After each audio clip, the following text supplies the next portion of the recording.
L'Ndongbole ou tam-tam sacré conduit dans la ferveur à la clairière pour le Siedou.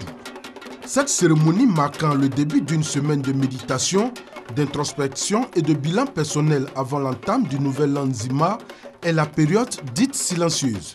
C'est un moment où certaines choses sont proscrites, notamment les palabres et surtout l'organisation des funérailles. C'est donc le dimanche prochain, appelé aussi Semaine bouillante, que les festivités marquant la célébration du nouvel an du peuple Nzima vont véritablement démarrer.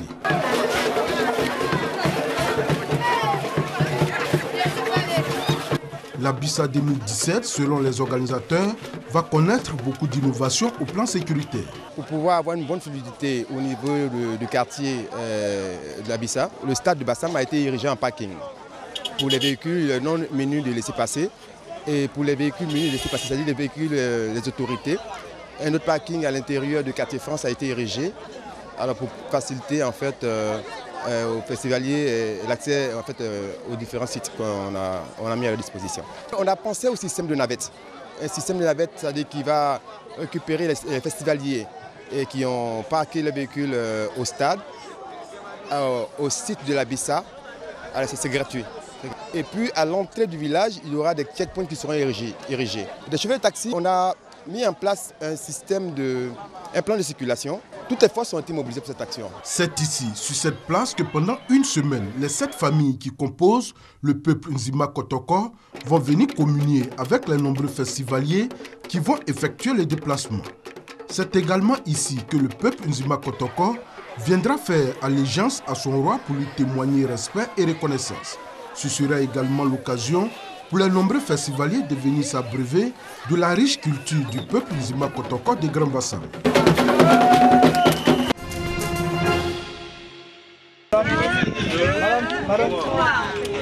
Une coupure de ruban pour accéder officiellement à ce site.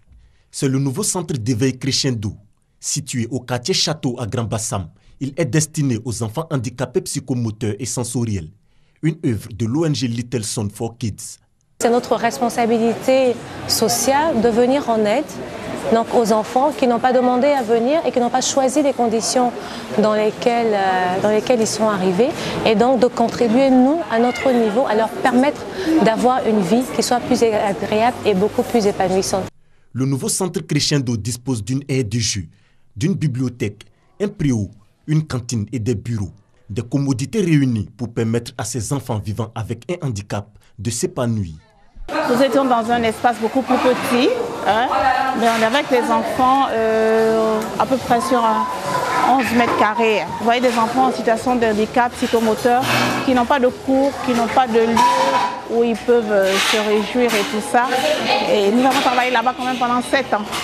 Et Dieu merci, nous sommes dans cette nouvelle structure où il y a de l'espace. Plus de 25 millions de francs CFA, c'est le montant mobilisé par l'ONG Little Son for Kids et ses partenaires pour la réalisation de ce centre.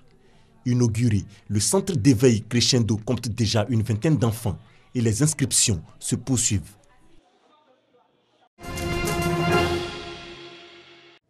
Réaliser une intervention chirurgicale sans pour autant ouvrir le corps du patient. Cette technique, appelée chirurgie mini-invasive, s'utilise de plus en plus dans la médecine moderne. En Côte d'Ivoire, l'UFR des sciences médicales forme des spécialistes d'endourologie. Ces journées de formation au CHU de Cocody vont permettre à ces étudiants de se frotter aux technologies de pointe en matière de chirurgie mini-invasive. Ces journées, pour nous, visent 3 objectifs majeurs. Formation médicale continue, formation des apprenants en urologie et puis un appel aux autorités pour qu'ils nous réhabilitent notre plateau technique. Durant 3 jours, les experts nationaux et internationaux vont partager leurs expériences avec les étudiants praticiens dans le domaine de la chirurgie mini-invasive.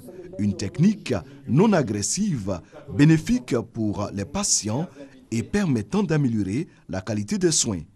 Aujourd'hui en médecine, on évite d'ouvrir, de faire des grosses plaies. On opère avec des petits matériels, avec une caméra, avec un écran. Il n'y a pas mieux. Et il est temps que l'Afrique s'en accapare et soit à jour. L'intérêt de la chirurgie mini-invasive, les délais d'hospitalisation sont très réduits, avec des temps de guérison rapides Il y a même la possibilité que ce soit des chirurgies en ambulatoire. Vous rentrez le matin, vous subissez une intervention et l'après-midi ou le soir, vous sortez de l'hôpital. Créé il y a 2 ans, le diplôme d'études spécialisées en urologie a permis de former à ce jour 25 étudiants. Des centaines de véhicules indiens passaient au peigne fin chaque jour. Ces policiers des frontières ne cherchent ni armes à feu ni drogue. Leur cible, l'alcool, interdit dans l'état du Bihar depuis avril 2016.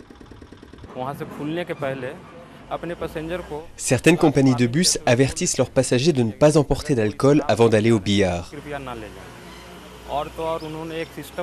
Elles ont même développé un système spécial d'étiquetage pour identifier les propriétaires des bagages par leur numéro de siège pour savoir qui transporte quoi.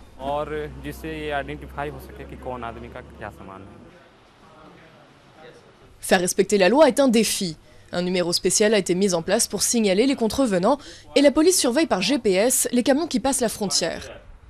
Pour boire, il faut aller dans les États voisins où l'alcool reste autorisé. Même là, des magasins spécialisés ont mis la clé sous la porte. La prohibition totale n'est en vigueur que dans 2 autres États indiens, mais la mesure redevient populaire face à un alcoolisme répandu, surtout chez les plus pauvres. Le revenu était utilisé pour la consommation d'alcool. Maintenant, ils l'utilisent pour envoyer leurs enfants à l'école et pour le bien de la société.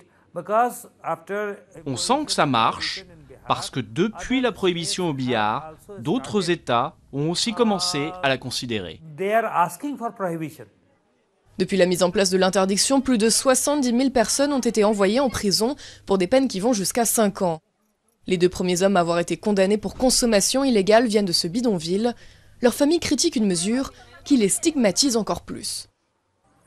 On ne gagne rien avec cette loi, on n'en bénéficie pas. Personne du gouvernement n'est venu voir comment on vit, comment on se nourrit et quels sont nos moyens. La prohibition a entraîné pour le Bihar une perte de près de 700 millions d'euros de revenus annuels tirés des taxes. Ces détracteurs rappellent aussi qu'un alcool de contrebande, parfois frelaté, reste disponible à prix d'or sur le marché noir. Plusieurs centaines de femmes soutenant l'opposition burkinabé ont manifesté à Ouagadougou contre la révision de la Constitution voulue par le gouvernement pour favoriser le maintien au pouvoir du président Blaise Compaoré aux affaires depuis 27 ans. Les femmes qui ont scandé durant 1 heure des slogans hostiles au régime et au président Compaoré manifestaient une spatule à la main. Dans la société burkinabé, le fait qu'une femme lève sa spatule qui sert à préparer le tau, une pâte de mil ou de maïs, plat traditionnel dans le pays, en direction d'un homme, est considéré comme une très forte marque de défiance. Cette manifestation a lancé une semaine de protestation contre la révision constitutionnelle au Burkina Faso, où écoles et universités sont fermées. Ces manifestants menacent les parlementaires d'incendier leur domicile avec femmes et enfants si jamais ils n'accèdent pas à leurs injonctions. Demandant au chef de l'État, par ailleurs ministre de la Défense, que toutes les mesures soient prises pour préserver la sécurité des députés. La radicalisation des esprits est en marche, portée par des propos de plus en plus va-t-en-guerre des politiciens des 2 camps. Opposition et société civile qui appelaient à la désobéissance civile lancent désormais des ultimatums et des mises en garde au pouvoir, appelant la démission du chef de l'État accusé de velléité de pouvoir à vie. L'Assemblée nationale examinera un projet de loi gouvernementale visant à réviser l'article 37 de la Constitution pour faire passer de 2 à 3 le nombre de maximum de quinquennats présidentiels. Blaise Compaoré, arrivé à la tête du Burkina Faso en 1987, il achèvera en 2015 son 2e quinquennat de 2005 à 2015 après avoir effectué 2 septennats de 1992 à 2005.